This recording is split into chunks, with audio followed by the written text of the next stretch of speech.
Hello guys, welcome to another video of stock market. Friends, Valiant Laboratories Limited का जिस IPO का आज day 2 का सब्सक्रिप्शन ओपन होने जा रही है, लाइव सब्सक्रिप्शन स्टेटस हम लोग जानेंगे। जीएमपी कितना चल रहा है, लिस्टिंग कितना मिलेगा, अप्लाई करना चाहिए या फिर नहीं, इन सभी पॉइंट्स को। चलिए फ्रेंड्स, वीडियो स्टार्ट करते हैं। तो गाइस, आईपीओ 27 को ओपन हुआ था, 3 को क्लोज हो रहा है, 3 अक्टूबर को। 152.46 करोड़ का बुक बिल्ड इशू आईपीओ है, फ्रेश इशू किया जा रहा है। एनएससी बीएससी दोनों में लिस्टेड होगा। 133 टू 140 रुपीज़ पर शेयर की प्राइस बैंड, 105 शेयर्स की lot size. Unistone capital private limited lead manager, link in time registrar है। प्रोमोटर की जो होल्डिंग है, प्री इशू होल्डिंग 100% का, पोस्ट इशू 74.94% की होल्डिंग देखने को मिल जाएगा। एंकर इन्वेस्टर से 45.74 करोड़ का फंड रेज कर चुकी है। वहीं अगर हम बात करेंगे इसके बिजनेस का, यहाँ पे ऑब्जेक्टिव का, तो यहाँ पे Valiant Advance Science Private limited, जो कि इसका सब्सिडरी कंपनी है, इसमें इन्वेस्टमेंट करना चाहती है, जिसमें कंपनी मैन्युफैक्चरिंग फैसिलिटी का सेटअप करेगी स्पेशलिटी केमिकल्स के लिए साख्या इंडस्ट्रियल एरिया में, और एक्सपेंस करना चाहिए उसके लिए। और VASPL का ही जो है सो Valiant Advance Science Private Limited में ही जो है सो इन्वेस्टमेंट करना चाह रही है, और वर्किंग कैपिटल रिक्वायरमेंट को फंडिंग करने के लिए और जनरल कॉर्पोरेट पर्पज़ के लिए आईपीओ लाया गया है। अगर हम यहाँ पे इसके सब्सक्रिप्शन देखें तो QIB सब्सक्राइब नहीं किया गया। HNI 0.1 टाइम्स का अभी तक उतना कोई खास नहीं हुआ है। रिटेल भी 0.62 टाइम्स का, टोटल है 0.33 टाइम्स का। 1/3 सब्सक्रिप्शन है, जो कि कोई खास इंटरेस्ट नहीं दिखाया गया है। GMP 10 रुपीज़ का 7.14% की लिस्टिंग मिलने के चांसेस है। बिजनेस की बात करें, 1980 में इनकॉर्पोरेट किया गया था, जो कि फार्मास्यूटिकल का जो है यहाँ पे एक तरह का फार्मास्यूटिकल इंग्रेडिएंट मैन्युफैक्चरिंग कंपनी है इंडिया में, जो कि फोकस किया जाता है पैरासीटामोल के मैन्युफैक्चरिंग के लिए। इसका मैन्युफैक्चरिंग यूनिट पालघर में है, और यहाँ पे टोटल इंस्टॉल्ड कैपेसिटी है 9,000 मिलियन टन पर एनम का पैरासीटामोल का मैन्युफैक्चर करती है।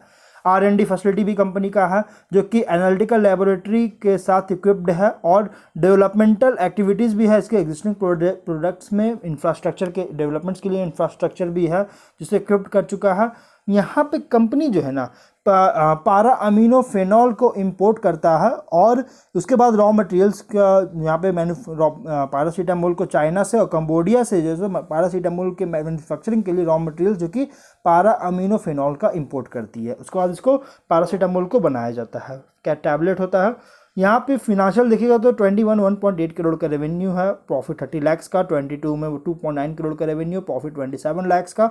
23 में 3.3 करोड़ का रेवेन्यू, 29 लाख का प्रॉफिट है।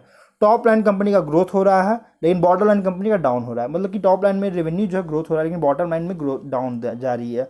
और इसके अगर रिस्क भी है। रिस्क क्या है कि कंपनी ज़्यादातर फोकस किया जाता है पैरासीटामोल के मैन्युफैक्चरिंग में, सिंगल प्रोडक्ट है, और ये जो है सो इसके डिमांड के चेंजेस आने के कारण कंपनी को बिजनेस को अफेक्ट कर सकता है। ऑपरेटिंग इनकम जो है ना, ये भी डिराइव्ड किया गया है डोमेस्टिक मार्केट से, जो कि मेजॉरिटी है, और इसके कारण भी इम्पैक्ट पड़ सकता है। गवर्नमेंट रेगुलेशन से भी रिलेटेड रिस्क पड़ सकती है। इंटेंसिवली कॉम्पिटिटिव इंडस्ट्री में ऑपरेट कर रहा है, प्राइसिंग प्रेशर लगाया जा सकता है कस्टमर से, जिसके कारण इसके बिजनेस को अफेक्ट कर सकता है। हेल्थ केयर इंडस्ट्री में रिफॉर्म्स आना, या फिर फार्मास्यूटिकल प्राइसिंग में इससे रिलेटेड जो अनसर्टेनिटी है उसमें, या फिर रीइंबर्समेंट वगैरह होता है, तो कंपनी के प्रोडक्ट का डिमांड और प्राइसिंग को अफेक्ट कर सकता है।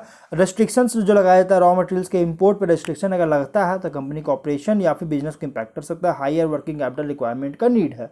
वहीं अगर हम ओवरऑल बात करें तो कंपनी यहाँ पे API और बल्क ड्रग्स का प्राइम फोकस किया जाता है पैरासीटामोल, इसका मैन्युफैक्चरिंग करती है। और यहाँ पे प्रॉफिट आफ्टर टैक्स जो बॉटम लाइन जो है वो डिक्लाइन देखने को मिला। ROCE मार्जिन में भी डिक्लाइन देखने को मिला है, जिसके कारण कह सकते हैं रिपोर्टेड पीरियड्स में, जिसके कारण गाइस कंपनी थोड़ा सा एक रिस्की बन रहा है।